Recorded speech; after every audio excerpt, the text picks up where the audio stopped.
মধ্যযুগীয় ভাৰত আজিৰ আমাৰ মানে হিষ্ট্ৰীৰ ভাৰতৰ ইতিহাসৰ মধ্যযুগীয় ভাৰতৰ ওপৰত 50টা কুৱেশ্যন লৈ আহিছোঁ।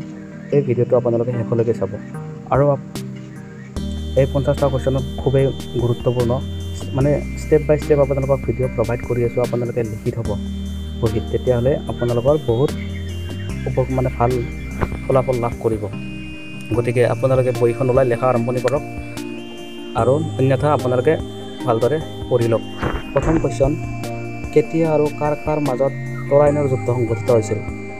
1119 খ্ৰীষ্টাব্দত পৃথ্বীৰাজ চৌহান আৰু মহম্মদ ঘোৰীৰ মাজত তৰাইনৰ যুদ্ধ সংঘটিত হৈছিল।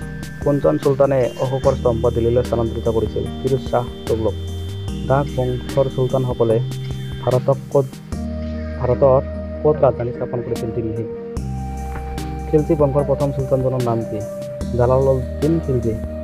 আলাউদ্দিন খিলজীৰ ৰাজত্বকালত দিল্লী ভ্ৰমণ কৰা আফ্ৰিকীয় ব্যক্তিজনৰ নাম কি আছিল? ভ্ৰমণকাৰীজনৰ নাম কি? Ibn Battuta. 6 নম্বৰ, তুগলক বংশৰ প্ৰতিষ্ঠাপক কোন আছিল? গিয়াছুদ্দিন তুগলক। গিয়াছুদ্দিন তুগলকৰ উত্তৰাধিকাৰী কোন আছিল? মহম্মদ বিন তুগলক। দিল্লীৰ প্ৰথমজন আফগান চুলতান বুলি কাক কোৱা হয়? বাহলল মৌলবী। আগ্ৰাৰ ওচৰৰ কোনখন ঠাই চিকান্দাৰ লোদীৰ নামেৰে নামকৰণ কৰা হয়? চিকান্দাৰাবাদ। 10, ব্ৰিটিছ ইষ্ট ইণ্ডিয়া কোম্পানীয়ে তেওঁলোকৰ প্ৰথম বাণিজ্যিক কেন্দ্ৰ ক'ত স্থাপন কৰিছিল? চুৰাটত। কেতিয়া আৰু কাৰ মাজত প্ৰথম পানিপথৰ যুদ্ধ সংঘটিত হৈছিল? 1526 খ্ৰীষ্টাব্দত ইব্ৰাহিম লোদী আৰু বাবৰৰ মাজত। 12 নম্বৰ, বাবৰে তেওঁৰ স্মৃতি আৰু অভিজ্ঞতাসমূহ এখন গ্ৰন্থত লিপিবদ্ধ কৰিছিল। গ্ৰন্থখনৰ নাম কি? বাবৰনামা আৰু এইখন তুৰ্কী ভাষাত লিখিছিল। 13 নম্বৰ, বাবৰৰ মৃত্যুৰ পিছত তেওঁৰ উত্তৰাধিকাৰী কোন হৈছিল? বাবৰৰ পুত্ৰ হুমায়ুন। পানিপথৰ যুদ্ধ, দ্বিতীয় যুদ্ধ কেতিয়া আৰু কাৰ মাজত হৈছিল? 1556 খ্ৰীষ্টাব্দত হিমু আৰু বৈৰাম খাৰ মাজত। নিজৰ জীয়েকক আকবৰলৈ বিয়া দিয়া ৰাজপুত ৰজাজনৰ নাম কি আছিল?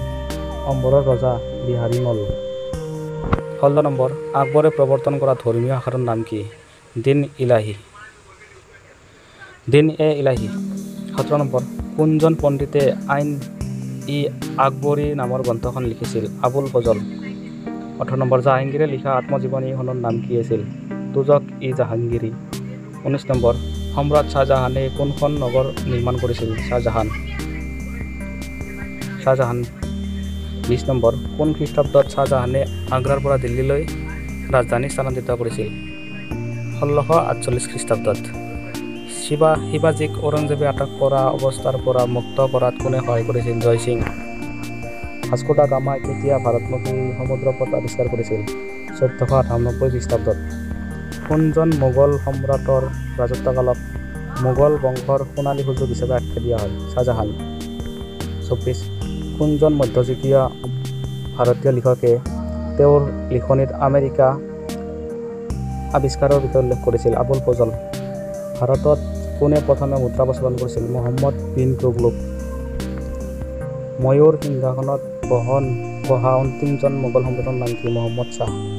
বাবৰে প্ৰথমবাৰ ভাৰত আক্ৰমণ কৰাৰ সময়ত দিল্লীৰ চুলতান কোন আছিল? ইব্ৰাহিম লোদী। 28, ভাৰতবৰ্ষত দাস বংশ প্ৰতিষ্ঠা কৰিছিল কুতুবুদ্দিন আইবাক। মহম্মদ ঘজনীৰ ৰাজসভাত থকা বিখ্যাত পণ্ডিতজনৰ নাম কি আছিল? আল-বেৰুনী। বিখ্যাত গ্ৰন্থ ৰামচৰিত মানসৰ লেখক কোন? তুলসীদাস। আকবৰে নিৰ্মাণ কৰা আগ্ৰাৰ ওচৰৰ নতুন নগৰখনৰ নাম কি আছিল? ফাতেহপুৰ চিক্ৰী। মধ্যযুগৰ ভাৰতত কোনজন শাসকে ঐতিহাসিক ৰাজ আলী গেণ্ড ট্ৰাং ৰোড নিৰ্মাণ কৰিছিল? শ্বেৰ শ্বাহ ছুৰী। 33, দিল্লীৰ কোনটো ৰাজবংশই 1026 আৰু 1290 খ্ৰীষ্টাব্দৰ মাজত শাসনকাৰ্য চলাইছিল? দাস বংশই। 34, ভাৰতত প্ৰথম গৰাকী মহিলা শাসক কোন?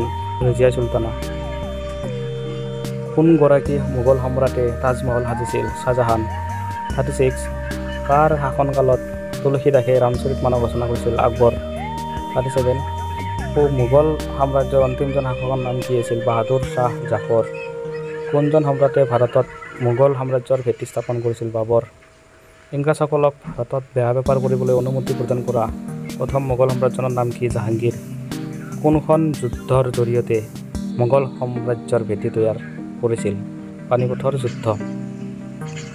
গতিকে এই 40টা কুৱেশ্যন খুবেই ইম্পৰ্টেণ্ট মধ্যযুগীয় ভাৰতৰ বন্ধুসকল, যিবিলাক ল'ৰা ছোৱালীয়ে পঢ়ি আছে ভাল কথা।